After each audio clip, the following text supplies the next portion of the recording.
श्री स्वामी समर्थ प्रेक्षकांनो, हुकमाची राणी या मालिकेमध्ये इतका जबरदस्त असा ट्विस्ट येताना आता आपल्याला पाहायला मिळणार आहे. ही तनिषा आपल्या इंद्राच्या प्रेमामध्ये अगदी वेडी झालेली असते आणि ही इकडे आता अविचाराने वागताना आपल्याला पाहायला मिळणार आहे. ही तनिषा इतकी हिंमत करते आणि डायरेक्ट इथे इंद्राला फेस टू फेस प्रपोज करताना आता आपल्याला पाहायला मिळणार आहे.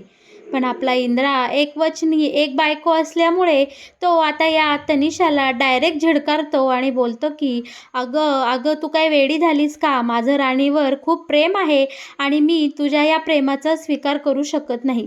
तुझ्या मनात असले काही विचार असेल तर प्लीज तू माझ्यापासून लांब राहा. आणि इकडे आपला इंद्रा या तनिषाला झिडकारताना आपल्याला पाहायला मिळणार आहे. आणि त्यानंतर आपली राणी आणि इंद्रा पुन्हा एकदा छानपैकी नवीन प्लॅनिंग करून कुठेतरी हनीमूनला जाताना आपल्याला पाहायला मिळणार आहे. बरं का, हे सगळं मालिकेमध्ये नक्की कशा प्रकारे दाखवलं जाणार आहे, कसं चित्रित होणार आहे, हे जर तुम्हाला जाणून घ्यायचं असेल तर आपला हा व्हिडिओ अगदी शेवटपर्यंत पहा, म्हणजे तुमच्या सगळं काही इकडे लक्षात येऊन जाईल. बरं का प्रेक्षकांनो, इकडे आता राणी आणि इंद्रामध्ये खूप सुंदर असे सुखाचे क्षण चालू असतात.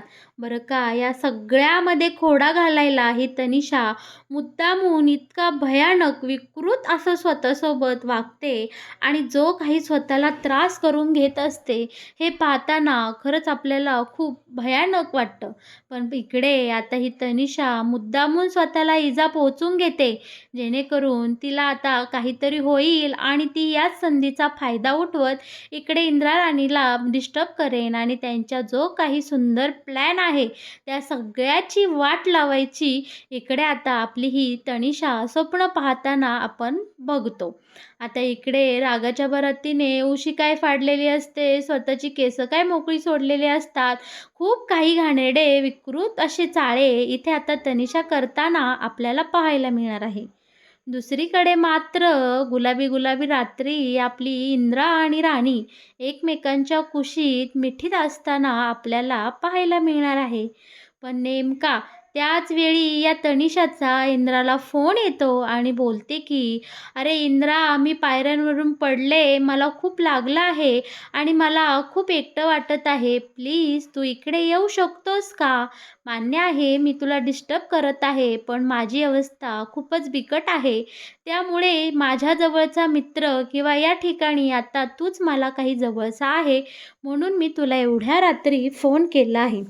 तनिषाचा हा घाबरलेला आवाज ऐकून इंद्रा मात्र तडक आता बोलतो की राणी, मी जाऊन येतो हॉटेलला.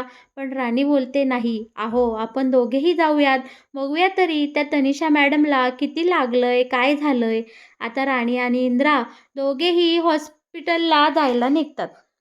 आता इंद्रा आणि राणी या तनिषा जिथं असते तिथं आलेली असतात. डॉक्टरही या तनिषाला चेकअप करत असतात आणि जखमी अवस्थेत समोरच त्यांना तनिषा दिसते. आता इंद्रा बोलतो, अगं काय झालं होतं एवढं, कशी काय पडलीस? तेव्हा आता इकडे तनिषा विचारत जाते की तिला आठवतं की या सगळ्या दुखापती करून घेण्यासाठी तिने किती नाटकं केली आहे आणि काय काय केलं आहे. अहो या तनिषाने तर जवळजवळ स्वतःचं डोकं त्या आरशावर धडाधड आपटून घेतलेलं आपल्याला इकडे पाहायला मिळणार आहे. दुसरं म्हणजे जोरात दरवाजा पायावर आदळून घेते आणि इतकं रक्त काढून घेते आणि ते रक्त सगळीकडे ड्रामेबाजपणाने पसरवते, जेणेकरून हा जो प्रसंग तिने इथं क्रिएट केला आहे तो अगदी खरा आहे हे दाखवण्यासाठी या तनिषाने खूप मेहनत घेतलेली आता आपल्याला इथे पाहायला मिळणार आहे. अखेरीस या तनिषाचा प्लॅन सक्सेसफुल झालेला असतो आणि इंद्रा आणि राणीची जी काही ठरलेली मस्त रात्र असते, हनीमूनची रात्र असते, ती या तनिषाने अखेरीस खोडून काढलेली असते आणि इंद्रा राणीच्या प्लॅनचा पुरेपूर हिने बट्ट्याबोळ करून ठेवलेला आपल्याला आता पाहायला मिळणार आहे. परत एकदा इकडे इंद्रा बोलतो, अगं तनिषा, नक्की झालं काय होतं? आता मात्र तनिषा खोटं नाटं राणी इंद्राला सांगू लागते. बोलते की मी इकडे बाहेर आले होते आणि अचानक माझा पाय घसरला, मी पायऱ्यांवरून पडले आणि मला एवढं लागलं आणि म्हणूनच मी तुम्हाला डिस्टर्ब केलं. आय एम सॉरी, माझ्यामुळे तुम्हाला तुमचा हा प्लॅन सोडून इकडे यावं लागलं. तेव्हा आता राणी बोलते, अहो एवढं काय त्यात? तनिषा मॅडम, तुम्ही आमच्यासाठी किती काय केलं आणि आम्ही तुमच्यासाठी इथवर आलो म्हणून काय झालं? चला बरं माझ्यासोबत तुम्ही आमच्या बंगल्यावर चला. तिथे राहा. मी स्वतः तुमची काळजी घेईल. तुम्ही अजिबात एकटं समजू नका. आम्ही आहोत तुमच्यासोबत. बरं का आता इकडे तनिषा राणीला नो थँक्स बोलते आणि आता हे दोघेही घरी निघून येताना आपल्याला पाहायला मिळणार आहे. दुसरीकडे उर्मिलाला मात्र भलतंच टेन्शन लागून राहिलेलं असतं. ते असं, की इकडे ही जी खोटी प्रेग्नन्सी आहे ती सगळ्या माडिकांपासून लपवायची कशी? खास करून इकडे या विक्रमच्या आईपासून म्हणजे रत्नाआईपासनं ही खोटी प्रेग्नन्सी कशी लपवायची हे सगळं काही आता इकडे ही उर्मिला रागारागात आता इकडे विक्रमला सांगताना पाहायला मिळणार आहे. आता हा विक्रांत इकडे बोलत असतो, "अगं बाई काहीतरी ॲडजस्ट कर. थोडेच दिवस राहिले आहे. आपल्याला आपलं जे काही गोल अचीव्ह करायचं आहे, त्यासाठी तुला हे प्लॅन किंवा हे नाटक पुढे कंटिन्यू ठेवावंच लागेल." पण आता उर्मिला खूप नौटंकी करत असते, की "मला हे जमणार नाही." अरे तुझ्या आईचं सारखं माझ्यावर लक्ष असतं. सारखी मला प्रश्न विचारत असते. अरे कहर म्हणजे आता मी 3 महिने पूर्ण सांगितले. मग आता मला 3ऱ्या महिन्यानंतर हळू-हळू पोटही दिसू लागेल. या सगळ्याविषयी तुझी आई मला सारखी बोलते. अरे विक्रांत, हे नाटक पुढं चालवायला खूप काही कष्ट घ्यावे लागणार आहेत आणि प्लीज तू मला आता या सगळ्यातून सोडव आणि हे नाटक इथंच संपव. आता हा विक्रांत कशीबशी या उर्मिलाची समजूत काढतो आणि बोलतो की अगं बाई, थोड्याच दिवसाचा प्रश्न आहे. प्लीज माझ्यासाठी तू एवढं सहन कर. तुझं जर माझ्यावर प्रेम असशील ना तर तू नक्कीच हा प्लॅन पुढे माझ्यासाठी कंटिन्यू करशील. तेव्हा आता इकडे ही उर्मिला बोलते, ठीक आहे बाबा, तू म्हणशील तसं करूयात आपण. बरं का आता इकडे सुंदर दिवसाची सुंदर सकाळ झालेली असते. सकाळी सकाळी राणी आपली छान तयार होऊन इकडे इंद्राला बेडरूममध्ये उठवण्यासाठी आलेली असते. पण इकडे रात्रीचा राहिलेला अर्धवट प्लॅन पूर्ण करायचा इंद्राचा फुल प्लॅनिंग इकडे झालेलं असतं. बरं का आता इंद्रा छानपैकी सकाळी सकाळी राणीला हाताला धरतो, पटकन इकडे बेडवर झोपवतो आणि सुंदरपैकी इकडे सकाळी सकाळी आता हे दोघेही रोमॅन्टिक झालेले असतात आणि आता इंद्रा त्याचा राहिलेला प्लॅन पूर्ण करायला लागणार. तोच आता राणी बोलते, अहो सोडा ना, तुम्ही असं काय करताय? मला बोलवलं आहे, मालती मॅडम मला आवाज देईल. पण इकडे इंद्रा राणीचं काहीही ऐकत नसतो. तो राणीच्या इतका जवळ गेलेला असतो आणि आता अजून जवळ जाणार. तोच इकडे मालती पटकन दार उघडून आत येते. दोघेही गडबडतात आणि इंद्रा इकडे आता नौटंकी करत डायरेक्ट पुशअप मारायला इकडे लागलेला असतो. आता बरं का प्रेक्षकांनो, पुन्हा एकदा या मालतीच्या येण्याने राणी इंद्राचं हनीमून अर्धवट राहिलेलं आपल्याला पाहायला मिळणार आहे आणि अखेरीस पुन्हा एकदा इकडे इंद्रा आणि राणीचा प्लॅन फ्लॉप झालेला आपल्याला पाहायला मिळणार आहे. आता इकडे पटापट राणी खोली आवरण्याचं नाटक करते, पण मालतीला मात्र इकडे सगळं कळलेलं असतं, सगळं कळून चुकलेलं असतं. पण ती सुद्धा काहीही न कळल्यागत करते आणि आता तिथून निघून जाते. बरं का सकाळ सकाळ सगळे हॉलमध्ये जमलेले असतात. छानपैकी चहा पेत पेत सगळ्यांच्या गप्पा इकडे चाललेल्या असतात. आता यात इकडे अजित बोलतो, दादा वहिनी, तुम्ही एवढ्या रात्री कुठे गेला होतात? नक्की काय झालं? खूप घाईने जाताना दिसलात. तेव्हा मी विचारणार होतो, पण असं वाटलं कसं काय विचारावं म्हणून मी काही बोललो नाही. तेव्हा आता इंद्रा आणि राणी सांगू लागतात, आई, आबा, काय झालं? रात्री तनिषा जिन्यावरून खाली पडले आणि तिच्या डोक्याला खूप दुखापत झालेली आहे. आता पायालाही लागला आहे. त्यामुळे आम्ही एवढ्या रात्री तिला पाहण्यासाठी तिकडं हॉटेलला गेलो होतो. आता मालती बोलते, आई गं, लागलं का रे तिला जास्त? अरे ती पोरगी आपल्यासाठी एवढ्या लांबून इकडे आली आहे आणि तिच्यासोबत असं घडलं. खूपच वाईट झालं. आबाही बोलतात, "अरे, ती तनिषा सध्या आपली जबाबदारी आहे आणि ती आपल्यासाठी एवढ्या लांबून इकडे वेळात वेळ काढून राहायला आली आहे. त्यामुळे तिला जपणं, तिची काळजी घेणं हे आपलं कर्तव्य आहे." तेव्हा राणी सांगते, "अहो आबा, मालती मॅडम, मी त्या तनिषा मॅडमला बोलले, तुम्ही आमच्या बंगल्यावर या. इथे 4 दिवस राहा. मी स्वतः तुमची काळजी घेईल." पण त्या नाही बोलल्या. आता मालती बोलते, "ठीक आहे. बघूया नाहीतर मीच तिला आता इकडे घेऊन येते." आता बरं का प्रेक्षकांनो, खरोखरच मालती त्या तनिषाला आता इकडे महाडिकांच्या बंगल्यावर घेऊन येताना आपल्याला पाहायला मिळणार आहे. छानपैकी आता तिला तनिषाला आयतं खोलीत मिळालेलं असतं आणि स्वतःहूनच तिला इकडे महाडिकांच्या बंगल्याची दारं उघडी झालेली आपल्याला पाहायला मिळणार आहे. प्रेक्षकांनो, इकडे ही तनिषा आपल्या इंद्राच्या प्रेमामध्ये इतकी वेडी झालेली असते, इतकी वेडी झालेली असते, की ती नक्की काय वागते, बोलते या सगळ्याचं भानही राहिलेलं नसतं.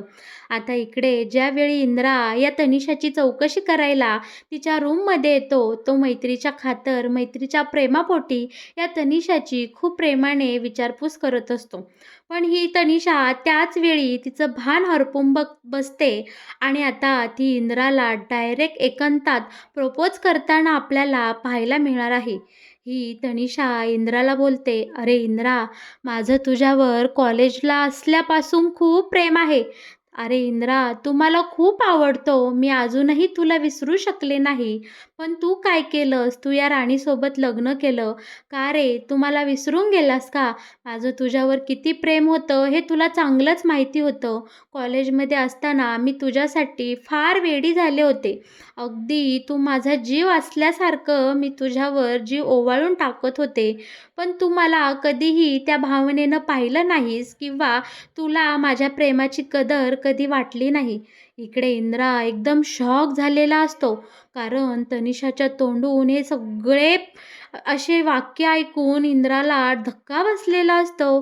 कारण जिला इंद्रा त्याची चांगली मैत्रीण समजतो, आता तीच तीच ती मैत्रीण तनिषा इकडे इंद्राच्या सुखी संसारात विष कालवताना आता आपल्याला पाहायला मिळणार आहे. आणि हा सगळा प्रकार आता इंद्राला कळल्यानंतर इंद्रा मात्र थक्क झालेला असतो. इंद्रा या तनिषाला बोलतो, "अगं तनिषा, तू बोलते काय? तुला कळतंय का? आता माझं लग्न झालं आहे. माझ्या आयुष्यात राणी आली आहे आणि मी राणीसोबत खूप खुश आहे. पहिली गोष्ट तर माझं राणीवर अगदी मनापासून प्रेम आहे आणि आमच्या दोघांचा सुखी संसार तू तुझ्या उघड्या डोळ्याने पाहत आली आहेस ना. इथं आल्यापासून मी तुझ्यासोबत फक्त माझी राणी कशी आहे, ती किती चांगली आहे किंवा माझं तिच्यावर किती प्रेम आहे, ह्याच गोष्टी तुला ऐकवल्या ना, तरीसुद्धा तुझ्या मनामध्ये माझ्याविषयी इतकं प्रेम आणि या भावना आहेत, ही गोष्ट मला अजिबात आवडली नाही. खरं तर तनिषा, माझी तुझ्याकडनं ही अपेक्षाच नव्हती. अगं कॉलेजमध्ये जे काही घडून गेलं ते गेलं, पण तू त्या गोष्टी अजूनही इकडे धरून ठेवल्या आहेस, मग अवघड आहे. हे बघ तनिषा, मी तुला स्पष्टपणे आणि शेवटचं सांगतो, माझं फक्त माझ्या राणीवर प्रेम आहे. माझ्या आयुष्यात राणीची जागा आता दुसरी कोणतीही मुलगी घेऊ शकत नाही. राणी फक्त माझी आहे आणि हा इंद्रजित महाडिक फक्त राणी महाडिकचा आहे. त्यामुळे प्लीज तू आमच्या दोघांमध्ये आता येण्याचा प्रयत्न करू नकोस आणि मी तुला शेवटची वॉर्निंग देते. इथून पुढे राणी आणि माझ्यामध्ये अजिबात कसलेही गैरसमज तू पसरवायचे नाही किंवा आमचं प्रेम, आमचं हे नातं तोडण्याचा प्रयत्न करायचा नाही. आणि हा फालतूपणा जर तुला करायचा असेल तर हे बघ तनिषा, आजवर मी निदान आपली मैत्री खूप मनापासून जपली होती. ती मैत्रीही मग मला ठेवायची अजिबात इच्छा राहणार नाही. तुझं जर वागणं तू लवकरात लवकर बदललं नाहीस तर मी तुला शेवटची वॉर्निंग देतो की आपल्यामध्ये असलेलं हे मैत्रीचं नातंही मी कायमचं संपवून टाकेन आणि तुझ्या माझ्यामध्ये कसलाही संबंध मी ठेवणार नाही. आता हे ऐकताच मात्र इकडे तनिषा घाबरून गेलेली असते. आता तनिषा इंद्राला रिक्वेस्ट करते की प्लीज इंद्रा, तू असं वागू नकोस. अरे निदान माझ्यावर प्रेम नाही तर मैत्रीचं नातं तरी तू आपलं जीवापाड जप. पण इकडे इंद्राने या तनिषाला अगदी पालीसारखं त्याच्या आयुष्यातून, त्याच्या शेजारून झटकून टाकलेलं आपल्याला पाहायला मिळणार आहे. आणि या तनिषाला फाट्यावर मारत आता आपला इंद्रा तिच्यापासून तिथून निघून येतो आणि आपल्या या राणीसोबत, त्याच्या हक्काच्या लाईफ पार्टनरसोबत आता आपला इंद्रा छानपैकी हनीमून ट्रिप प्लॅन करताना आता आपल्याला पाहायला मिळणार आहे. आता आपला इंद्रा त्याची जीवाभावाची सखी, त्याची मैत्रीण, त्याची हक्काची बायको, लाईफ पार्टनर राणी हिला छानपैकी आता एका थंड हवेच्या ठिकाणी मस्तपैकी घेऊन जाताना आपल्याला पाहायला मिळणार आहे. आणि राणी आणि इंद्रामधले काही प्रेमाचे क्षण खूप सुंदर आपल्याला अनुभवायला मिळणार आहे. इकडे इंद्राने राणीसाठी खूप मस्त प्लॅनिंग केलेलं असतं. थंडगार हवा, जोरदार बरसणारा पाऊस, गुलाबी गुलाबी वातावरण आणि या दोघांमधला प्रेमाचा तडका. हे सगळं पाहिलं प्रेक्षकांनो आपल्याला इतकं छान वाटणार आहे ना. आणि आता हुकमाची राणी या मालिकेत येणारे काही पुढील भाग आपल्याला राणी आणि इंद्राच्या प्रेमाचे साक्षीदार बनवणार आहेत. आणि या दोघांचाही सुंदर प्रेमाचा प्रवास, रोमॅन्टिक सीन आणि बरंच काही आपल्याला आता हुकमाची राणी या मालिकेमध्ये पाहायला मिळणार आहे. बरं का प्रेक्षकांनो, तुम्हाला जर आपली ही मालिका आवडत असेल, या मालिकेविषयी तुम्हाला जर नवनवीन अपडेट, ट्विस्ट सगळ्यात आधी जाणून घ्यायच्या असतील, तर तुम्ही आपल्या या चॅनलला नक्की सबस्क्राईब करा. आणि हो, आपल्या व्हिडिओला लाईक केल्याशिवाय अजिबात कुठे जाऊ नका.